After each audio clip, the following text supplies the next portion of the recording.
Hi, everybody. Welcome to Phil and Dave's Excellent Adventures. Just Dave here today with Trixie. And today I'm talking about the movie Clean. This is going to be a spoiler review, so if you haven't seen the movie yet and you are concerned about spoilers, I would suggest you go and watch the movie first before you watch this review. Clean is a movie starring Adrien Brody about a man with a checkered past who runs across some people who put him in a situation where he has to sort of confront the anger that he's been trying to keep down inside. It's sort of a neo-noir style movie, which I love. So as far as my likes go, I love noir, and I'm going to admit right up front here that anything that is noir or even has any sort of noir aspects to it, I'm automatically going to probably like it, and I'm not really going to be able to be biased about it. So I really like the fact that it is noir. I really like the cast in it. Adrien Brody does a great job. He's very mumbly and quiet. It's a little over the top, but I thought he did a good job with what he was going for. Glenn Fleshler plays the bad guy, Michael. And I thought, again, great job, maybe a little over the top, but I thought as far as his acting goes, did a great job. RZA is in there as a supporting character. He owns sort of a pawn shop. I was impressed with RZA as well. I've seen him in some other stuff, and he's a pretty good actor. Chandler DuPont was the young woman who played Deanda, and I liked her as well. And I liked the kid who played Mikey. I don't have his name here, but I thought he did a good job too. I liked the music in it. Overall, Adrien Brody did the music, which I didn't realize until I saw his name in the credits. And I was a little skeptical, but overall, I really liked it. There's a couple scenes that I didn't love the music in, but for the most part, I thought it was pretty good. There's a cool car. He's got, I think it's a Monte Carlo. It could be a Grand National, but I'm pretty sure it's a Monte Carlo. And it's a cool flat black, car with like T-tops and everything. It's got, I don't know, a tachometer on the A-frame and everything else, which I don't know if he needed that or what he needed that for, but looked cool.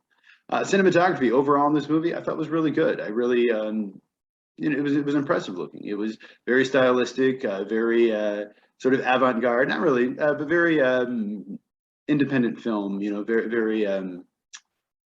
I can't think of the word. Auteur, I guess, style directing. But overall, I thought it was pretty good. There's some kind of questionable choices, but overall, I liked it. It's a very brutal movie, and I thought the brutality was well handled, and they did a good job with it. There's an interesting backstory with the main character, Clean's daughter, that I thought was well done and interesting and kept me sort of watching the movie and wondering what was going to happen next. I also thought the story between the father, Michael, and his son, Mikey, was interesting.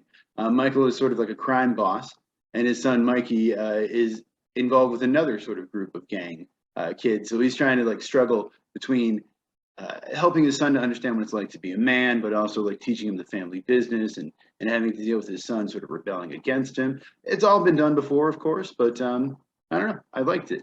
As far as what I didn't like about the movie, it is pretty one-dimensional. There's not a lot below the surface at all. It's pretty much exactly what it is. The first act is definitely a little slow. It takes its time sort of introducing the character and kind of building everything up, which I didn't mind, but I can see for some people it being a little too much. Brody does kind of mumble throughout the entire movie. He uses this very kind of deep voice and doesn't talk much. Yeah, it's whatever. It's something you've seen probably Thomas Jane do in The Punisher and various other movies.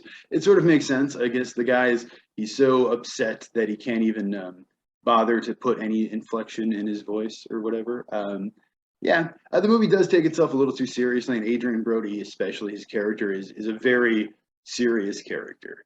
There's not a lot of comedy in here at all, and if it is, it's not usually intentional, I don't think. There's a lot of long, lingering kind of shots that, for me, it is a bit much. It's something that a lot of movies do, and sometimes it's done well, sometimes it's done for a purpose, but for this time, it was just kind of annoying for me. Some of the music I didn't like. The end credit song I thought was just absolutely terrible. I left the movie. I assumed there wasn't an end credit scene to, build the universe or anything, but yeah, I did not like that movie at all. And then there's a score piece during the gun setup montage that I didn't think really went well with the scene. The next music piece, as he's sort of getting ready, I actually liked better, but that first part when he's sort of getting the gun set up, I did not like the music there.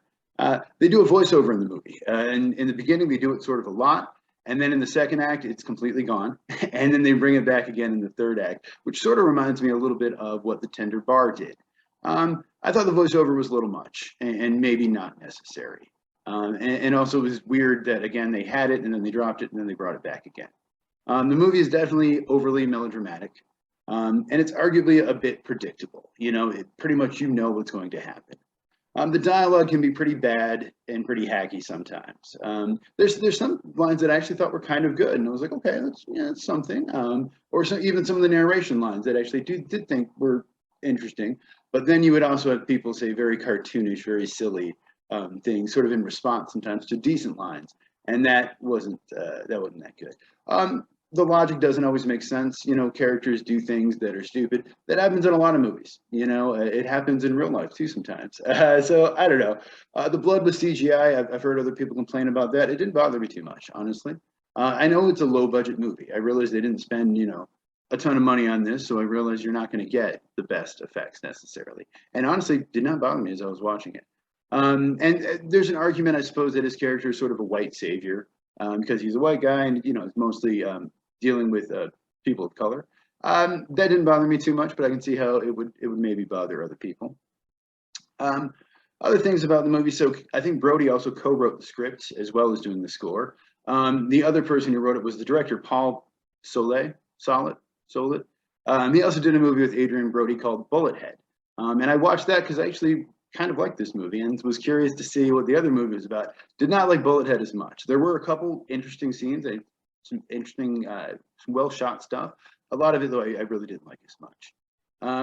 The movie is basically, in a lot of ways, sort of like a low-budget or a knockoff John Wick, you could say, or a Death Wish, Punisher, Taxi Driver. There's a lot of that in there, or any Liam Neeson movie that he's made for like the last 20 years. That being said, it kind of worked for me. It reminded me a bit of the movie Nobody with Bob Odenkirk, which I really didn't like. I know a lot of other people sort of liked it and thought it was good. I thought it was just terrible. I did not understand that movie. I didn't get if it was taking itself seriously or not. It was sort of like a parody, but it was also sort of serious. And whereas this movie, at least I understood what they were going for. They were going for very serious in this movie, whether you like it or not. And I will say I was in a particular state of mind watching this movie that may have made me like the movie a little bit more. And I do think if I watch it again, I probably wouldn't like it as much as I did. That being said, I was in a very similar state of mind when I watched Nobody, and I hated that movie. So for me, I'm going to give this movie a 7 out of 10.